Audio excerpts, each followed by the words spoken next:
So I've changed tire size down to a 315 35 20 NT05 drag radial all the way around. I custom printed this vent so I could put a boost in air fuel. And then I've also, since y'all saw last,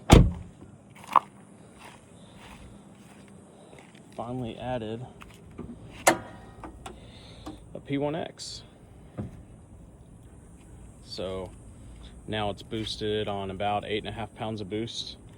We still have some more tuning to do. It is on FIC 1000cc injectors. We ran out of fuel at, I believe, like 2 degrees of timing.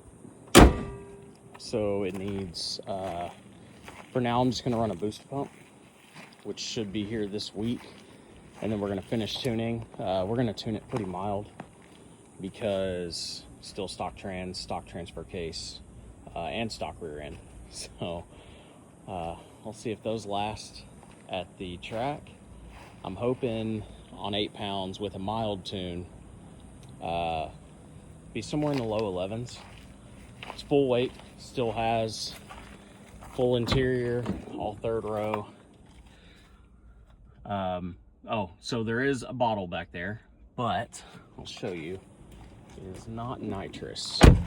It is actually, since this is a 392 and I can't do a chiller, if you see in there, see that rod that runs across to the other side? So it's actually a CO2 kit. Try and drop temps in between passes or before passes, because in case you didn't notice by my license plate, I'm in Arizona.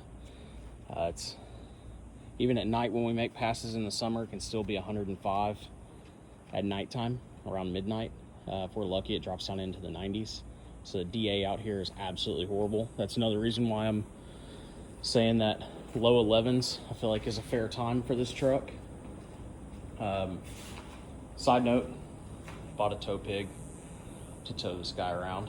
So in case I do, or when I probably do, break something, I can just pop it on a trailer.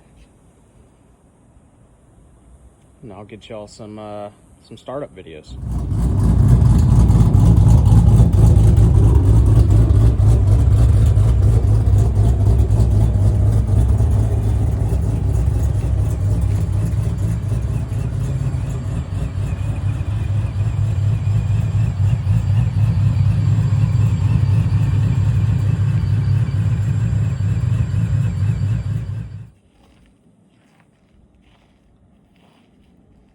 So as I mentioned in one of the last videos, it is a built motor. It's still 392, so it's running FRP forged drop-in pistons and rods, an FRP Titan 2 camshaft. Has a pretty big LSA, so it's good for boost. It's like a 116 plus 4. Built heads, blueprint intake manifold, and now obviously the Procharger with the 1000cc injectors. It is on E85. I run Torco E85, so I don't run pump E85. I just want to make sure I'm as safe as possible with this motor. And it's obviously not my daily. I have the Ram too, so not really too concerned about that. I did upgrade a few things on the Procharger, so I went with the bigger intercooler. It has the race red blow-off valve. No really benefit to that, it just sounds really good. And it is an upgraded head unit to a P1X instead of a P1SC. If you don't feel like going back and watching the other videos, suspension, so it's on Ibach.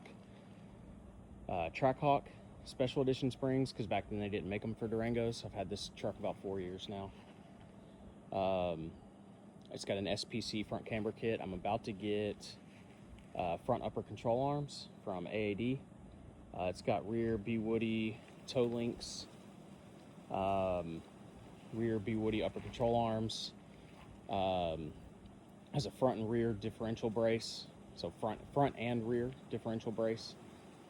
The exhaust is Stainless Works catless mid pipes with a 3-inch full exhaust.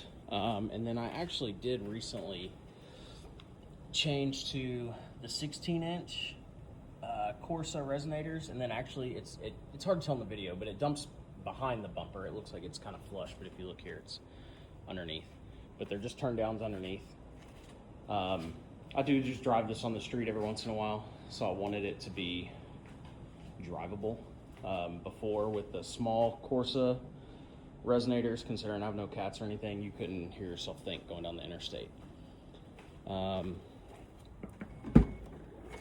Like I said, it is a full weight interior truck, so I still have my third row. It's just folded down. It even actually has a sub in it. There's the bottle for the CO2. It actually isn't filled yet. Sorry, it's dirty in there. This truck's been down for a little bit. But yeah, we're hoping on 8.5 pounds, or thinking, not hoping, but we're thinking it's somewhere around 800, 850 at the crank. But that's only on 8 pounds. I mean, that's not a lot of boosting. A P1X is capable of a whole lot more than that. I just keep it on low boost because transmission. So, going to the track on the 25th of July this year. So, 2 weeks away. So we're gonna see how it does. It's gonna be a hot night, so I'm not expecting anything crazy. Probably mid 11s, because I think we're at that time of year where it's 105 at night here. But we'll see how it goes. We'll see if these 315s hook.